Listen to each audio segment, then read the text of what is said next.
is exactly what the British wanted. Inti Britain fẹ́ ni pé àwa ìran Yorùbá ká wà nínú oko ẹrú káwọn máa wà better off. I was watching the Champions League yesterday and I was asking myself, ṣé àwọn lórí méjì? Ṣé àwọn lórí méjì? Most African footballer wants to find themselves playing in Europe because I believe that Europe is the final destination where you can survive and you can make it in life. There's nothing wrong if we have a better African football with Yoruba country, Biafra, Arewa, and all other African countries. So what they've done is that they've made it look like àwọn òyìnbó ni wọ́n better ju àwa lọ. And when you look at the amount of African footballers don't play in Premier League, Italian League, the French League, and even countries around the world, you realize that àwa ìran dúdú, àwa là ń ṣe better ju àwọn tó ń gbá football yẹn lọ. But because many of the Interwani, Africa, and mostly Nigeria, as people that are much more better than us. They are not better than us. We live with them on a daily basis. We've lived with them for 24 years. I realized that Iran was basically from Iran, Africa. And that is why during the time they want colonize what deceive what religion they were lower, and they use that to take a lot of vast amount of our resources. I'm not going to show you the view this outside. I just want you to look at my face. We have just about 10 minutes for this broadcast. So, Premier Champions League lánàá, I think Real Madrid won. It was a fantastic game as usual. But in tí mo fẹ́ fààyàn bẹ́ẹ̀ ni pé àwọn olórí méjì orí kan tó nìyẹn òun náà làwa ní.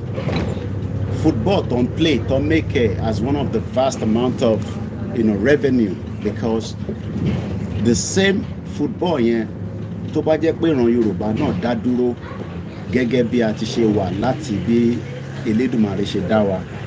Àwa náà máa ní that kind of standard of football. Ẹ máa rí that kind of pitch, that kind of set pace of people tó máa wá play ní ilẹ̀ Yorùbá.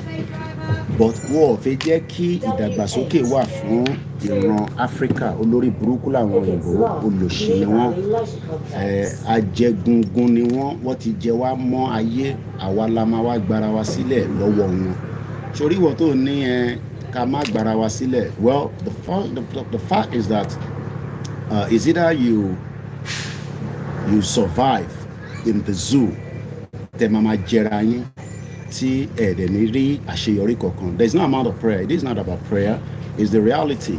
And most of you fẹ́ òtítọ́ ẹ máa ń rò pé torí àwa wà labroad la ṣe ń sọ̀rọ̀ báyìí. No, kò ń ṣe pé torí àwa labroad, torí pé a ti rí olórí burúkú àwọn òyìnbó bó ṣe pa ìran ti ayé ara wọn tó ń ṣe tiwa. And until tí orí wa bá reset, because orí púpọ̀ ní wọ́n reset. Mo rí Governor Ṣèyí Mákindé tó wá sí London tó wá sign the final deal of the gas kìíní kan Shell. Àwọn lórí burúkú tó kó wa lẹ́rú, àwọn náà ni wọ́n tún sign agreement pẹ̀lú. Àbọ̀rọ̀mọ̀ yẹyẹ nísìn lọ́kàn ara yín ẹ̀yin máa rò pé ó máa mú development wá. Ẹ lọ kọ ìní sílẹ̀, ó rà èní ní 9 àbí ẹ lọ kọ date ní sílẹ̀. By the time tí Ṣèyí Mákindé bá máa fi ṣe tán, ṣe rí project tí wọ́n náà sign deal yẹn kò ní mú any result jáde. Ẹ lọ kọ date ní sílẹ̀, ẹni mo sọ bẹ́ẹ̀ nítorí pé ṣe ra àwọn ìbò yẹn right bó ṣe bà ayé ara wọn jẹ́ all over the world. Ní gbogbo kò ń ṣe Africa nìkan ló ti bà ayé jẹ́, wọ́n bà ayé jẹ́ ní India. Ẹ lọ wo ìkà tí wọ́n ṣe. Ẹ̀yin tí kò wáyé yìí ni pé ẹ̀yin lẹ́yìn rò pé yàn gidi ni wọ́n. Ẹ jẹ́ n fi n tó wà ní pépà tèmi wọ̀nyí. Ẹ wo pépà tèmi. Ọmọọba kẹ́lẹ̀ mọ̀ pé wọ́n ní bàbá problem.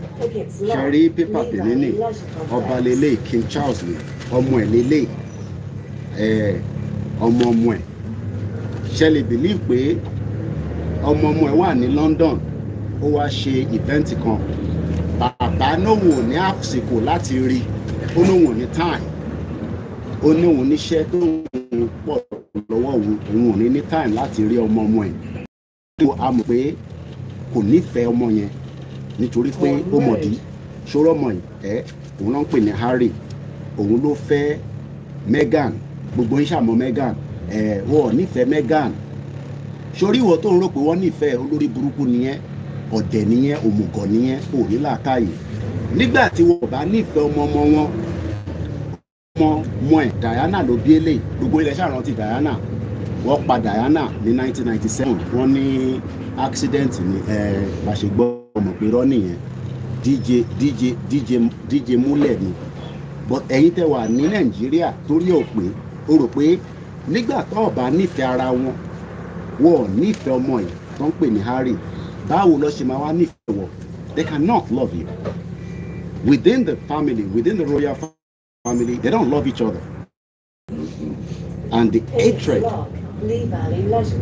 yẹn ó sì lọ lọ́nkàn so nígbà tó bá wá níwọ̀ nífẹ̀ẹ́ ara wọn kò yẹ nísìn bàbá ẹ̀ mi they are ẹjẹ̀ ń ka ìtọ́kọ sí bíbá níbi tí wọ́n ti jọ ń ṣe event yìí distance here is just less than probably some few miles but they are not ó náà wọn ò ní rí kò ní rí ọmọ ẹmọ ẹ so ìwọ wá rò pé they will love you nítorí pé òmùgọ̀ nìyẹn ọ̀dẹ̀ nìyẹn let me read it to you Prince Harry waves to crowd as he arrived at St. Paul's Cathedral for a service to celebrate the 10th anniversary of the Invictus Games.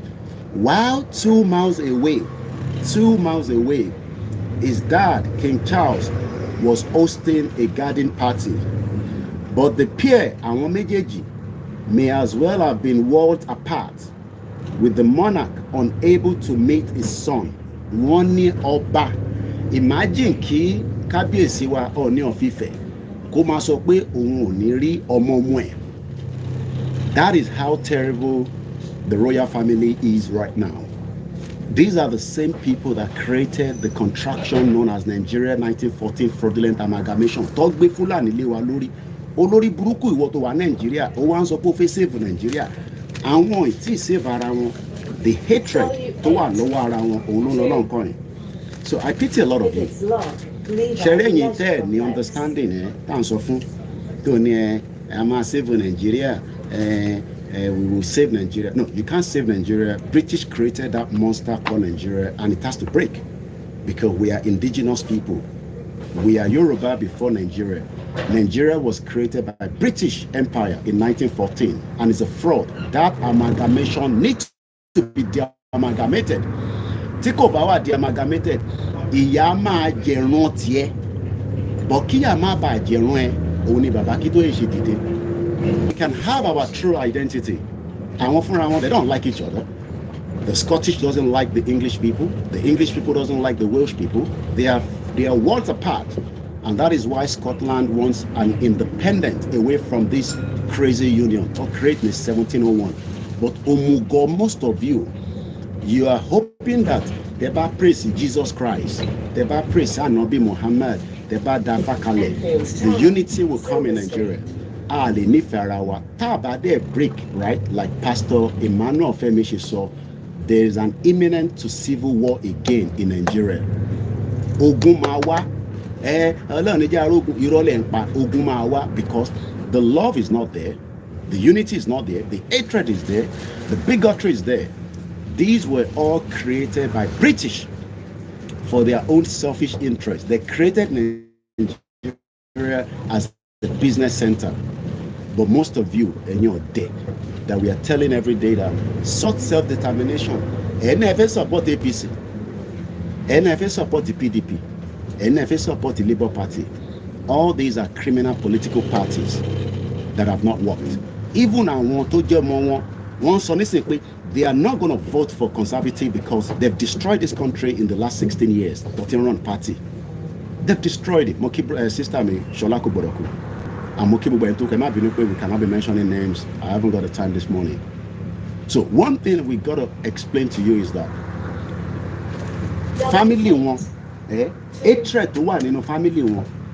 So because one is Nigeria is Commonwealth. We are look. There's nothing called Commonwealth. They can never love you. They would never love you. Britain fúnra is coming to an end, because there's no doubt about it. Britain tanri, the end of it is coming. Only in another 40-50 years, I don't know. But one thing is that àwọn ará Scotland ò ní gbà, wọ́n máa pull out. Tó bá dẹ̀ ti pull out kúrò nínú UK, that means that the fall apart is going to come quickly. But àwa wá ń sọ nísìnyí pé kó má bàa dìjà, kó má bàa dógun, ẹ jẹ́ ká ní more support of our people. Àwọn politicians ò lè support olórí burúkú Ṣèyí Mákindé tó ń sign Shell gas kìíní kan ní London, mori tó posted ó náà wà London. Àwọn olórí burúkú wọ́n ń pa wá nísàlẹ̀.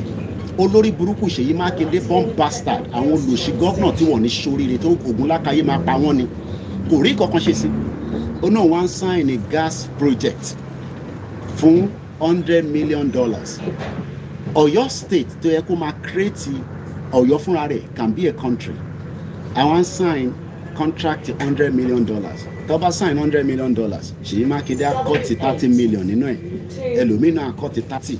Gbogbo ìtọ́ máa kó wá sí ìtọ́ fi ṣe kò ní ju 20 lọ. But most of you òmùgọ̀ yín tẹ bá ti rí àwọn governors yín tó wá abroad tó wọ suit bí America tó náà ń ṣe Africa US mori Lagos state governor, àwọn representatives and other countries. Ṣẹ́rí orí yín ó máa reset, orí ẹ̀yin tẹ wà nílé ó máa reset. Àwa máa kọrin ẹ̀sìn yín létí, kò yẹ nísìn, a máa kọrin ẹ̀sìn létí. Tó bá rò pé ìfẹ́ wà fún wa pé the British people, I don't care whatever you are saying, I'm not reading your comment out because I don't want to be distracted. Only matter 1,000 years. Most of you just want to come and distract us on the program. Mo dẹ̀ mọ̀ gbogbo yín àti mọ̀ra nísìn ó tó jọ́ mẹ́ta, so mo mọ̀ àwọn kan tẹ́ pé tẹ́ bá ti wá. How can it take 1,000 years? Ṣé ẹ̀yin lẹ máa sọ fún Scotland kó máa take 1,000 years kó tó pull out from Britain?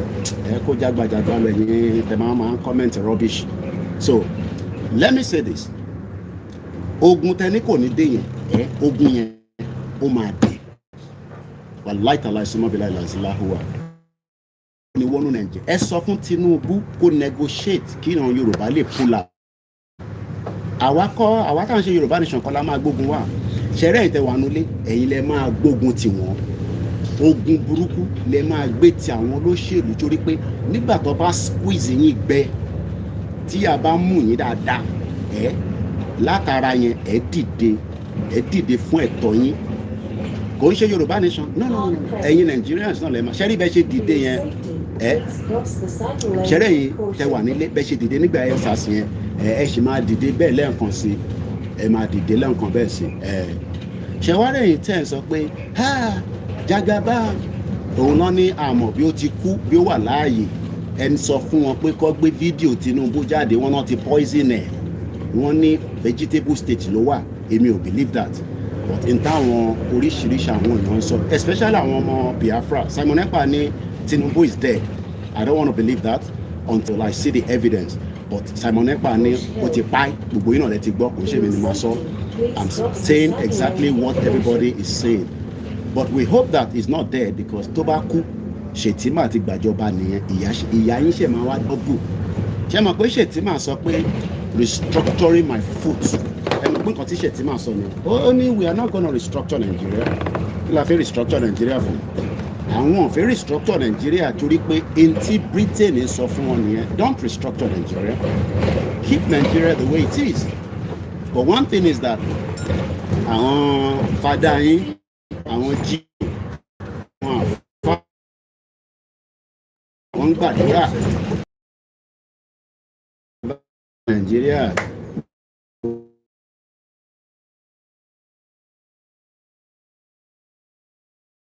Ni wọn ògùn ló máa pa gbogbo wọn lẹ́yọ kọ̀ọ̀kan. Ẹ wo ń tọ́ ṣe nílé epo àwọn ìyá lọ́jà tó ti jẹ́ àwọn ọmọ àwọn indigene wọ́n fi lé wọn kúrò lórí ọjà wọn wọ́n fi lé wọn kúrò lórí territory yẹn. But ààrí gọ́vnà tó dìde ààrẹ olóṣèlú tó dìde but because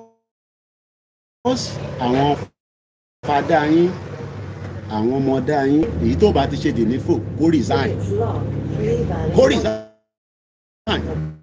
because tó o bá resign election tó ń bọ̀ ní whether Rishi Sunak máa pè fún election ní bóyá ní ọdún yìí or probably next year, because people are tired of their nonsensical gbogbo òṣìtọ́ ṣetọ́ fìfìyà jẹ wá, ìyà ń jẹ wá níbí, wọ́n ń gbé owó lọ sí Ukraine, wọ́n lọ invest owó àmọ́ ẹni tó rán lógun.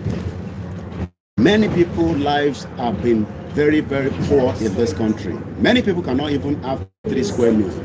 Homelessness, many citizens are struggling. Hospital is not fully functioning in this country as it's meant to be. The time waiting láti lè gba medical won't take longer ní UK ni mo sọ. So gbogbo owó tó yẹ kó ná láti fi tọ́jú aráàlú wọ́n lọ ń pọ́ǹpẹ̀ sí ìjà tó wà pẹ̀lú Ukraine àti Russia. Ìjà yẹn ò dẹ̀ lè tán, kò dẹ̀ sẹ́ni tó lè win Russia pátápátá, ó máa di nuclear war ni. Bẹ́ẹ̀ ni Russia dẹ̀ ti sọ fún UK pé tó bá bí bàbá wọn dá kí àwọn rí weapon ní nínú Russia báwọn máa attack. So a ti wà nínú World War III already, kò kò tí ì dàbí World War I àti World War II. Bó ṣe rí wà nílé intanet ilé ṣe ni pé má jẹ́ kó lóṣèlú kọ̀ọ̀kan tán ẹ̀, gbogbo wọn ń ṣe political party, gbogbo yẹn fraud ni. There's nothing like political party criminals, and the whole reason tí a ṣe sọ pé let us go back to where it used to be. Àwọn Yorùbá tó nìyẹn aláàánú jẹ́ ká gba Yorùbá nation, ìyá Nàìjíríà ló máa pa ẹ́. Ogun Nàìjíríà gbogbo ẹ̀yin olólùfẹ́ wa tí ẹ̀ ń gbọ́ wa, àbọ̀rọ̀ là ń sọ fọ́mọlúàbí tó bá dénú àdòdìndé. Ẹ sọ fún Tinubu pé a fẹ́ negotiate ká pull out kúrò nínú Nàìjíríà. Bó bá wùn kó gbọ́, bó bá wùn kó má gbọ́. Ẹ̀yà mẹ́ta ni ló jẹ́ kìmí nínú Nàìjíríà: Haúsá, Ìgbò, Yorùbá. Ẹ̀yà kan tó jẹ́ Fúlàní ò lè di owó ò lè dictate fún gbogbo àwa tó kù. Ojú ti là dàbí 1967. Tẹ́ bá rò pé àwọn Biafra ń ṣeré, mo mọ̀ pé nìkan sọ pé wọ́n ṣeré, màá sọ pé wọ́n ṣeré náà ni. But tí wàhálà yẹn bá dé, tó bá bíbà bá ẹ̀dá kó jáde kó sọ kí ni Biafra ń jà fún, ògùn ló máa pa ẹ́. Bomb pastor. Mo kí gbogbo lílẹ̀ nǹkan sí, mo kí ìyá tó bí mi lọ́mọ, mo kí Professor Banji Akintoye, àgbáyé àtúbọ̀ dalẹ̀ fún wa. Ṣẹ́rí gbogbo yín bàbá tó kù tẹ́ ń sọ pé ká wà ní Nàìjíríà, ògùn lákàyè máa wọlé pa gbogbo yín lẹ́yọ kọ̀ọ̀kan ni, torí ẹ mọ̀ ìyà tí ọmọ Yorùbá ń jẹ ní gbogbo àgbáyé. Ẹ dákẹ́ ẹ̀ sọ̀rọ̀, ògùn máa wọlé pa yín ni. Àgbáyé ò ní dalẹ̀, acid la máa padà dà sínú gbogbo grave yín nígbà tí a bá débi tá à ń lọ tán. Ẹ̀yin olórí burúkú, ẹ kó gbogbo wa sínú wàhálà tá a wà yìí. Àwọn èèyàn wá ń sáré káàkiri all over the world. Ẹ̀rẹ́ tó ń lọ Libya, ẹni tó ń lọ Côte d'Ivoire, ẹni tó ń lọ South Africa. Àwa ń suffer, a dẹ̀ ní resources lórí ilẹ̀ wa. Ẹ̀ ń jẹ́ kí insecurity kò ṣẹlẹ̀, ẹ̀ ṣe kankan sí. Ẹ wá ní àgbáyé máa dalẹ̀. Àgbáyé ò ní dalẹ̀ láíláí. Gbogbo yín pátá lẹ máa ṣánkú. Àwọn ọmọ yín ò ní jèrè yín. Bẹ́ẹ̀ ṣe jẹ́ kí àwọn òbí Àyànwọlá Bámiṣé ọdún 2 wọ́n tí rẹ̀ ni tó pa, kò ṣe pé wọ́n rí o, wọ́n ṣe kéèsì yẹn lọ bẹ́ẹ̀. Lọ́yà tó pa tí ọlọ́pàá pa ààrí solution. Pẹ̀lúmi tó pa nígbà EndSARS ọmọ 24 ààrí solution. Rebecca tí wọ́n jáná tó sáná sí tó bọ́nẹ̀ nítorí view ẹ̀ lórí ọ̀rọ̀ Christian nínú ààrí solution. Tolúpàrọ̀ ti lé ààrí solution. Ìwọ wá Jùmọ̀kẹ́ Oyèlékè tọpa ní July 3rd tàfi lọ ṣe rally lẹ́kọ̀ọ́, kò tí ì sí solution. Ó wá ń gbàdúrà pé k'Ọlọ́run jẹ́ kó rí Mohbad solution. Mo gbàdúrà fún yín pé Ọlọ́run á jẹ́ kẹ́ rí solution sí. Gbogbo ẹ̀yin bàbá yẹn pátá àtẹ̀yìn ìyá tẹ́ ẹ̀ sọ pé ká keep Nàìjíríà, especially gbogbo ẹ̀yin tẹ́ bá ti wà in their 60s, tẹ́ bá ṣe ní ká keep Nàìjíríà, ẹ̀ ní jèrè àwọn ọmọ yín náà ní jèrè yín. Bẹ́ẹ̀ ni mo sọ, ògùn lákàyè máa wọlé payín lẹ́yẹ kọ̀ọ̀kan ni fún ìdààmú tẹ̀ ń fún gbogbo ọmọ Yorùbá ní gbogbo ilẹ̀ Yorùbá pátápátá tí a nísinmi. Ẹ̀yin náà ní nísinmi títí tá a máa fi débi tá à ń lọ. A máa fún yín ní èpè lójoojúmọ́ ni. No retreat, no surrender. Yorùbá nation tá a gbé dání, a ṣe mẹ́yẹ bọ̀ lápò ni. Ẹ jẹ́ ká sì máa tọ̀ gẹ́gẹ́ bí àwọn bàbá yẹn ní ká máa tọ̀. Ẹ lọ máa dáwó sínú YSDM. Ẹ jẹ́ ká ní enough owó láti lè ṣe gbogbo tí ẹ ká ṣe láti ṣe awareness. Ẹ dáwó sínú YSDM. Ẹ make sure pé ẹ make it as responsibility. Kẹ́dá àwọn tó náà wọ́n fẹ́ Yorùbá nation kan fi wá ta yín yẹn, Nàìjíríà ló máa pa yín. Ẹ ní jèrè Nàìjíríà yẹn. gbogbo ẹ̀yin tẹ́ ń wá pé ṣe fẹ́ fix Nàìjíríà ní jèrè Nàìjíríà bí àwọn òyìnbó náà ṣe jèrè Titanic wọ́n rò pé àwọn máa jèrè Titanic abẹ́ omi ló wà nísìn tí kò sẹ́ni tó jèrè ẹ̀. And on that note, a very good morning. Bye for now.